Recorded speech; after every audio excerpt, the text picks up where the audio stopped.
Hello，大家好，欢迎回到没什么意思的魔幻分享时间啊！今天我们要来看的玩具呢，就是眼前这款啊，我刚刚入手的，来自于布鲁可的小车系列的，这个算什么系列呢？布鲁可积木车 CT01变形金刚擎天柱的一个卡车套装嘛，车厢套装。可以看到里面包含了车头以及车厢以及小滚珠。盒子侧面、正面、另一边，底部呢会有它的一个零件表啊，可以看出分件还分得挺细的，摇摇感觉盒子里面还挺满的啊。好，我们话不多说，就打开开始拼吧。刚开盒子就发现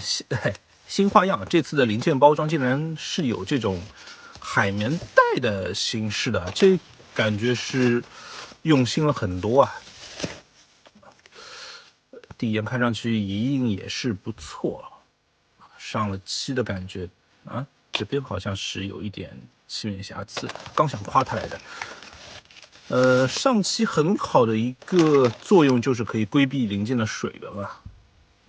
这块就内部没什么瑕疵。好，我们就开始简单的拼装吧。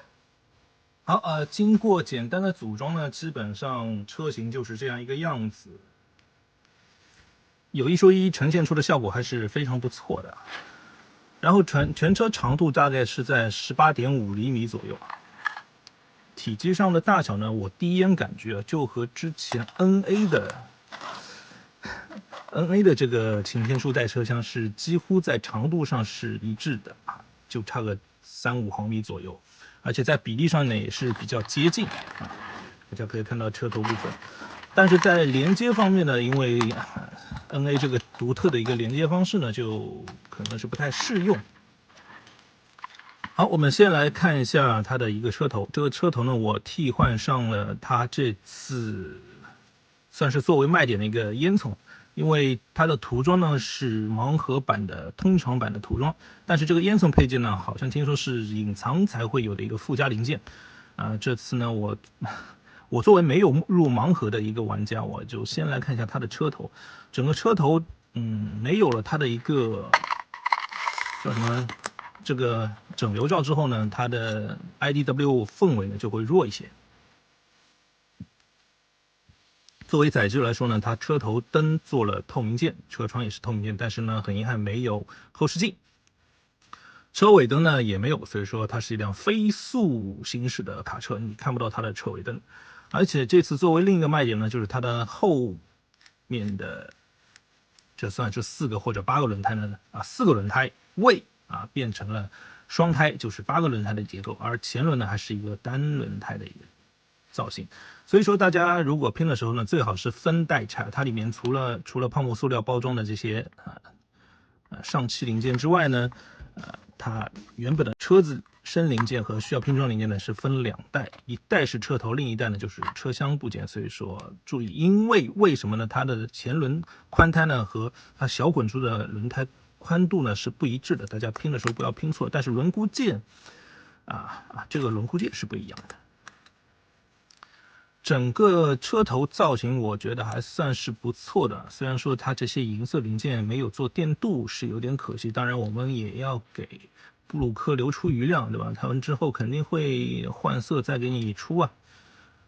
模具毕竟是盲盒版的一个模具，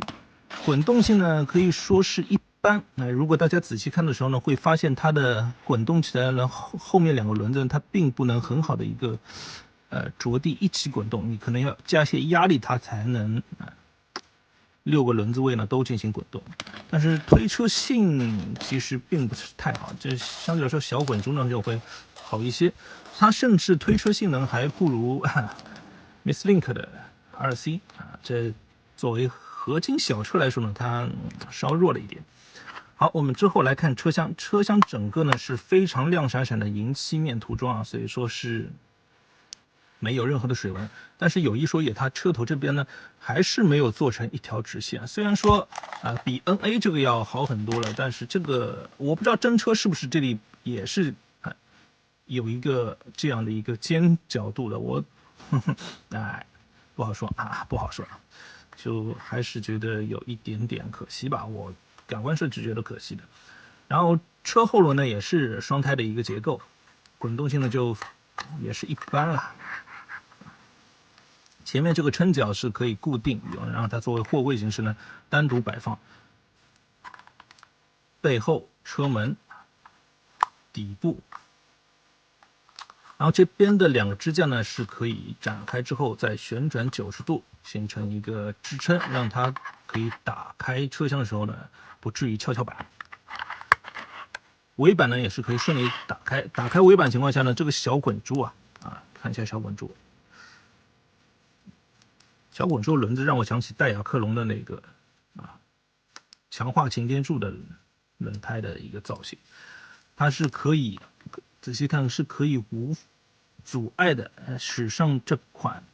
尾板而进入车厢的，并不会什么刮到底盘如果你倒车的话呢，这可能会灰色部分刮到底盘。打开这个车厢呢，内部就是非常熟悉的一个造型没有任何的配件收纳功能，但是在一些纹理上都是给你做出来的。然后这个维修平台呢，也是通常，这个声音不太好听。通常常见的一个功能比如说雷达展开，虽然说雷达只有根部球冠一个可动，但是它是可以展开的。然后机械臂呢也是可以打开，但是机械爪呢就没有开合功能稍稍遗憾了一些。然后这个驾驶舱盖呢也是可以打开的，内部有一些机械的一个细节。当然这个驾驶舱盖在安装的时候呢，我这边可能暴力一点它出现了一个白痕。说到白痕的话，车头安装的时候也会有一些部分出现白痕稍显遗憾。打开平台呢基本上就是这样一个造型。体积上因为我没有买盲盒，我们只能用其他的产品线来比较一下，比如说风火轮的一个小车收纳进去，比如说 NA 的之前的一些小车放进去呢还是比较能看的。这个维修平台呢也会有一些晚点就是把它拆下来呢可以装在小滚珠上，或者是装在车头上，但是这个拆起来呢并不是非常的容易，因为大家可以看到它是3点固定的，所以说你等于只能直上直下的一个插把还是蛮吃力的你安装在小滚珠身上呢，你说效果特别好吧也见得吧当然你把它安装在车头部分呢也是可以，但是定位就有一点奇怪。当然你单玩车头不想玩车厢的话呢，这也未尝不可。当然它还可以把车厢的本身的轮子拆下来3点组合成为一个可移动的一个维修平台。当然这也算是 MP44 的一个玩法了吧，之前我在其他的玩具上是没有看到过这种类似的一个玩法。基本上就是这样一个样子。最后总结一下，作为一款明盒套装这款玩具呢我是可以给到打它一个5分的一个评价对吧？我明明睁着眼明明白白买，你明明白白的给还是挺好的。所以说我在之前预定了盲盒的套装，但是看到官方要推出这款明盒之后呢，我就把那个官方的套装给退了。说实话，我对变形金刚的感情还是更倾向于机器人的造型，所以说我还是挺能接受不能变形的机器人，但是不能变形的载具呢，我其实没有那么热爱因为我觉得红头卡车它不一定都是擎天柱，但是擎天柱呢变成红头卡车，哪怕变成其他，它都是擎天柱那红头卡车更多我觉得第一反应就是卡车，哪怕它是有硬挂，但是这款的缺点也是有除了刚刚我在开盒时候说到呢，它在一些漆面上呢，像这边的漆面上呢是会有一些瑕疵，包括我目测车头部分的2个 logo， 我在右侧它这个 logo 呢感觉有点拧歪了，这感觉也是布鲁克的一个常规毛病，没什么好说的。然后在车头部分呢，它上面有一个水口点，这个是有点过于奔放了，而且漆面上呢，你看到这边也会有凸点，整体的在这个新高密度材料，它是掺入了一定铁元素的，所以说它是可以磁吸的。这之前在布鲁克展会的时候呢，也有提到过，这作为一个卖点，但是在这个卖点上的品控呢，可能是有一些问题。还有就是它内构做的非常的细节丰富，但是呢，作为小人呢，只在隐藏款盲盒里带呢，有一点小气了，说实话有点小气了。对整个这一个产品线来说呢，就像我当时在展位上，他们工作人员跟我提的，布鲁克是想有野心进入合金小车市场的，但是鉴于现在品牌的一个影响力啊，很多车商呢是没有敢给他放授权，所以说他只能在自己已有拿到授权的那些 IP 里面找一些载具出，比如说超级英雄的蝙蝠车啊、变形金刚的载具来。先进行一个市场拓展吧。既然是在市场拓展的一个环节，扩大影响力的环节，我觉得你的产品应该是更能打动人心才行。但是实话说，现在盲盒我没有入，但是盲盒的一个车型配比啊，整个产品的怎么说呢？整个产品的一个好评度啊，评价呢，大家随着大家买的越来越多啊，更多的人来分享之后呢，大家也基本上有一些了解了。还怎么说呢？还是觉得布鲁克要努力的地方还是蛮多的，无论是从造型还原啊、品控上，都是有一点点前路漫漫的，特别是在价格上啊。作为盲盒，价格有参差是很正常，但是作为热门的一些车型，价格离谱的话就不太好。当然，这次一个明盒套装算是一个不错的开始啊。